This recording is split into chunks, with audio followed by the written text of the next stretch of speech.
Bismillahirrahmanirrahim. The topic of today's discussion is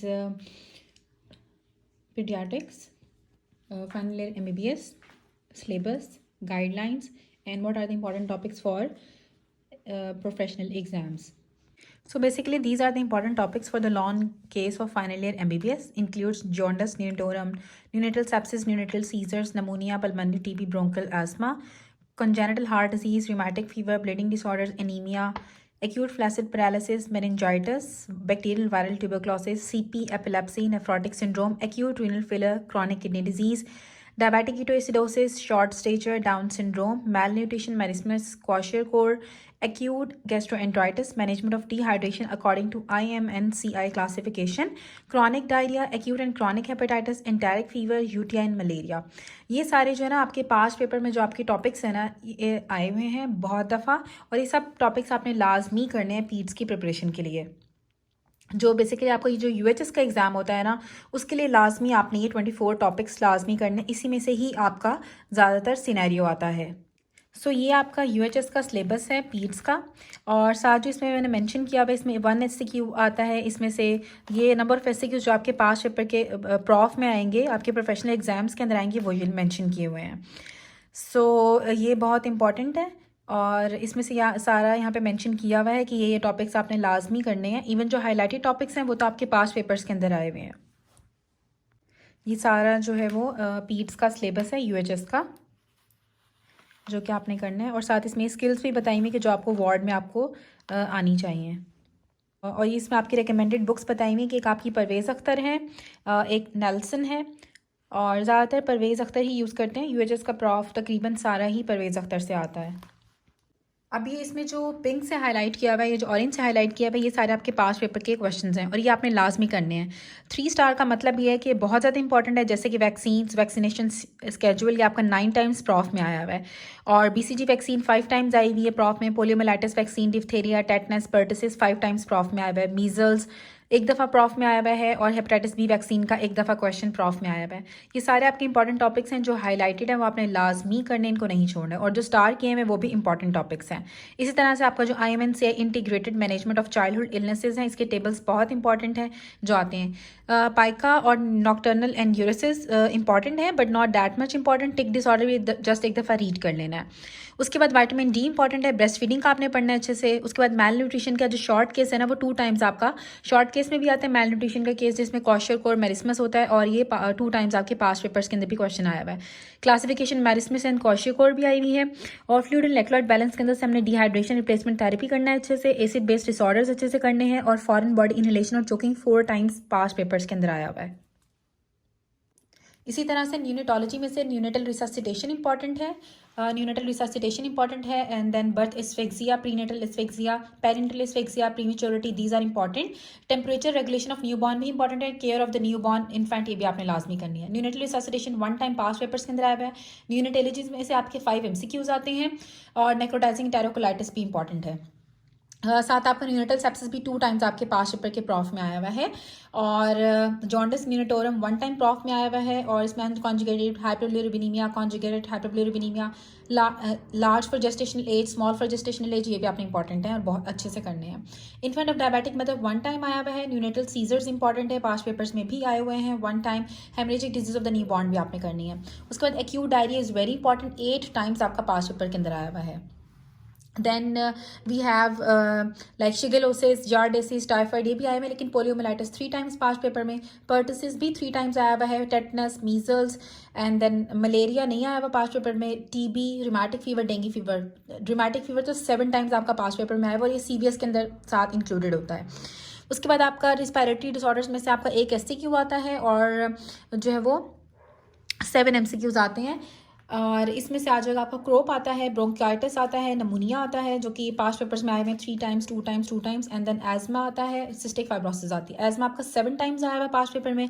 नमूनिया की जो classification है वो IMNCI से आपने करनी है, जो कि आपकी चैप्टर नंबर 4 के अंदर दी हुई है। उसके बाद GIT के साथ आपकी जो फॉरेन बॉडी इनहेलेशन है और जो बर्न है वो भी चैप्टर नंबर 8 भी ना आपका इसी रिस्पायरेटरी के अंदर ही कंसिडर आप करते हो, और जो पर्टिसिस और TB है ना वो चैप्टर नंबर 10 के साथ आपका कंसिडर होगा। उसके बाद इसमें आप GIT और लिवर डिसऑर्डर्स के अंदर से एक्यूट डायरिया जो आपका चैप्टर नंबर 10 के अंदर दिया हुआ है वो बहुत इंपॉर्टेंट है, इसका इसके साथ पेयर होता है। और साथ इसमें क्रॉनिक डायरिया 1 टाइम आया हुआ है, सीलिक डिजीज़ 7 टाइम्स आई हुई है। और ओके देन लैक्टोज इंटॉलरेंस आपने करनी है। लैक्टोज इंटॉलरेंस जो है वो 1 टाइम आया हुआ है पास्ट पेपर में। इन्फ्लामेटरी बाउल डिजीज़ है, एक्यूट हेपेटाइटिस है।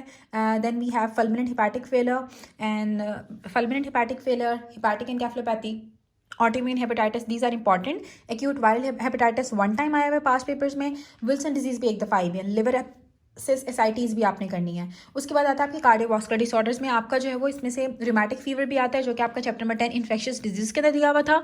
और इसमें से आपके 2 SCQs आते हैं और 4 MCQs आते हैं। तो 2 SCQs 4 MCQs में सबसे पहले आपका जो है ना वो टेट्रोलॉजी ऑफ फेलो जो टॉफ है ना 15 टाइम्स पास्ट पेपर में आई हुई। आपको इसमें 2 तरह से बताऊँ कौन सी साइनोटिक हार्ट डिजीज़ होती है और कौन सी एसाइनोटिक हार्ट डिजीज़ होती है। तो साइनोटिक हार्ट डिजीज़ के अंदर से आपकी टेट्रोलॉजी ऑफ फेलो आती है, ट्रांसमिशन ऑफ गेट आर्टरीज आता है, एब्स्टेन एनॉमली आती है, ट्रंकस आर्टरियोसिस। टॉफ ही आया हुआ है, बाकी TGA एब्स्टेन एनॉमली ये जस्ट रीड करने पास्ट पेपर्स में नहीं आए हुए। और VSTs PDA ASD ये सब 4 टाइम्स और 3 टाइम्स ASD आया हुआ है। माइटल स्टीनोसिस भी पास्ट पेपर में आई हुई है। कॉक्टेशन ऑफ एओर्टा रीड करना है, कंजेस्टिव कार्डियोफेलियर को रीड करना है। Infective endocarditis 6 times past paper में आया हुआ है। मायोकार्डाइटिस भी 2 टाइम्स आया हुआ है। कार्डियोमायोपैथी भी रीड करनी है। न्यूरोलॉजिकल डिसऑर्डर्स के अंदर आपका पोलियो भी इसके साथ आता है। इसमें से 4 MCQs आते हैं, 2 SCQs आते हैं। एक SCQ 95% चांसेस होता है आपके पाइजेनिक मेनिंजाइटिस या ट्यूबरकुलस मेनिंजाइटिस में से ही आएगा। और इसमें से आपने एनकेफ्लाइटिस एक दफ़ा आया हुआ है। पाइजेनिक मेनिंजाइटिस है ना वो टोटल 10 टाइम्स आया हुआ है। सेरेब्रल मलेरिया 2 टाइम्स आया हुआ है। Febrile convulsion 1 time, epilepsy 3 times आई हुई और इंपॉर्टेंट है, कंप्लीट आपने करनी है। Then we have generalise seizures में आ जाएगा हमारे पास। जनरलाइज सीजर्स आते हैं जो कि पास्ट पेपर में पार्शियल सीजर्स आते हैं। Epileptic syndromes, management of epilepsy, status epilepticus, ये सब आपने करना है। देन हाइड्रोसेफलस एक दफ़ा पास्ट पेपर में आया हुआ। डेंडी वॉकर सिंड्रोम आपने पढ़ना है जिसमें मैलफॉर्मेशंस होती हैं। Intracranial space occupying lesions SOL भी आपने रीड करने हैं। इंट्राक्रेनियल ट्यूमर्स को रीड करना है। ब्रेन एब्सेस बहुत इंपॉर्टेंट है, पास्ट पेपर में भी आई हुई है। पीडियाट्रिक स्ट्रोक आपने पढ़ना है। सेरेब्रल पाल्सी भी 3 टाइम्स पास्ट पेपर में आई हुई और इंपॉर्टेंट भी बहुत है। न्यूरोफाइब्रोमाटोसिस, स्टर्क वेबर सिंड्रोम ये भी रीड करना है। मल्टीपल स्क्लेरोसिस भी रीड करनी है। उसके बाद आते हैं न्यूरोमस्कुलर डिसऑर्डर्स। न्यूरोमस्कुलर डिसऑर्डर्स के अंदर आपके साथ मूवमेंट डिसऑर्डर्स, कोरिया, एथिटोसिस, ट्रेमर, ये पास्ट पेपर का क्वेश्चन था। डिस्टोनिया, मायोक्लोनस, ये पास्ट पेपर में क्वेश्चन आया हुआ है इसका। उसके बाद आती है माइसीनिया ग्रेविस आपने रीड करना है। फ्लॉपी इन्फेंट रीड करना है। स्पाइनल मस्कुलर एट्रोफी भी आपने जस्ट रीड करनी है। डिजेनरेटिव डिसऑर्डर्स भी रीड करने हैं। GBS आपने अच्छे से पढ़ना है क्योंकि पास्ट पेपर में आया हुआ है। ये इसमें भी इंपॉर्टेंट है और ये आपकी मेडिसिन के लिए भी इंपॉर्टेंट है, तो दोनों के लिए एक साथ हो जाएगा। बेल्स पाल्सी इंपॉर्टेंट है और ट्रांसस मेलाइटिस भी अच्छे से पढ़ना है, ये भी इंपॉर्टेंट है। बाकी ये सिंगो मेरे ये न्यूरोमस्कुलर डिसऑर्डर्स आपने सारे ही रीड करने हैं, कोई भी नहीं छोड़ना है। उसके बाद आते हैं हिमेटोलॉजिकल डिसऑर्डर्स। हिमेटोलॉजिकल डिसऑर्डर्स के अंदर आपका चैप्टर नंबर 16 और 17 से मिला के आपका क्वेश्चन आता है पास्ट पेपर्स में। तो इसमें से आपका एक SCQ आता है, 5 MCQs आते हैं। टेबल 16.1 इंपॉर्टेंट है। एनीमिया के अंदर माइक्रोसिटिक एनीमिया रीड करना है आपने। Iron deficiency anaemia past papers में आया हुआ है। बीटा थैलेसीमिया रीड करना है, अच्छे से इंपॉर्टेंट है। Sickle cell anaemia, macrocytic megaloblastic anaemia read करना।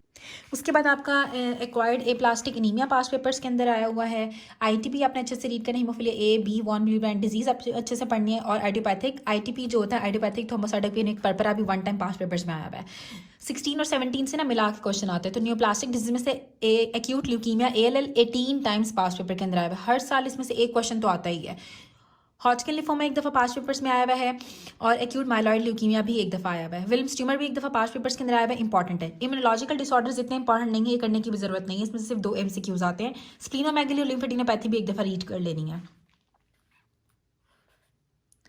उसके बाद इसमें एंडोक्राइन डिसऑर्डर्स में से सबसे पहले तो यहाँ पे दिया हुआ है आपका शॉर्ट स्टेचर 2 टाइम्स आपका पास्ट पेपर के अंदर आया हुआ है। और जो टर्नर सिंड्रोम है चैप्टर नंबर 22 के अंदर उसका भी इसके साथ पेयर बनता है।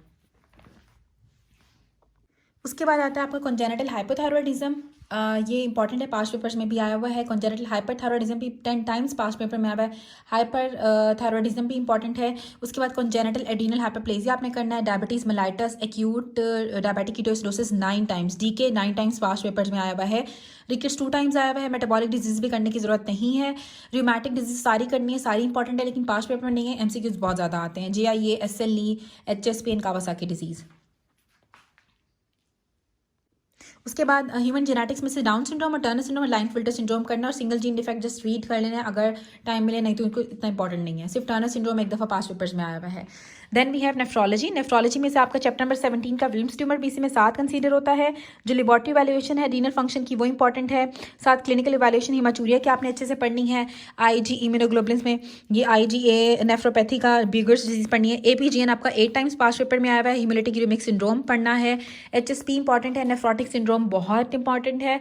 और लुपस नेफ्राइटिस भी आपको मेडिसिन में हेल्प करेगा, तो वो भी आपने रीड करना है साथ। और जो आइडियोपैथिक नेफ्रोटिक सिंड्रोम है वो 10 टाइम्स पास्ट पेपर्स में आया हुआ है। AKI एक दफ़ा आया हुआ है पास्ट में। क्रॉनिक किडनी डिजीज आपने अच्छे से पढ़नी है। और UTI आपके 4 टाइम्स पास्ट पेपर में आया हुआ है। डर्माटोलॉजी करने की ज़रूरत नहीं है। और पीडियाटिक सर्जरी में से आपने इंटरसेप्शन करनी है और न्यूरल ट्यूब डिफेक्ट्स आपने पढ़ने हैं। एंड देन पॉइजनिंग और टॉक्सिकोलॉजी में से जनरल मैनेजमेंट आपने पढ़ लेनी है। एसिटामिनोफेन की टॉक्सिसिटी एक दफ़ा अच्छे से आपने पढ़ लेनी है। और हाइड्रोकार्बन इंजेक्शन एक दफ़ा पास्ट पेपर में आई हुई है। उसके बाद बोन एंड जॉइंट के अंदर सिर्फ एक सेप्टिक आर्थराइटिस इंपॉर्टेंट है और ऑस्टियोमाइलाइटिस इंपॉर्टेंट है।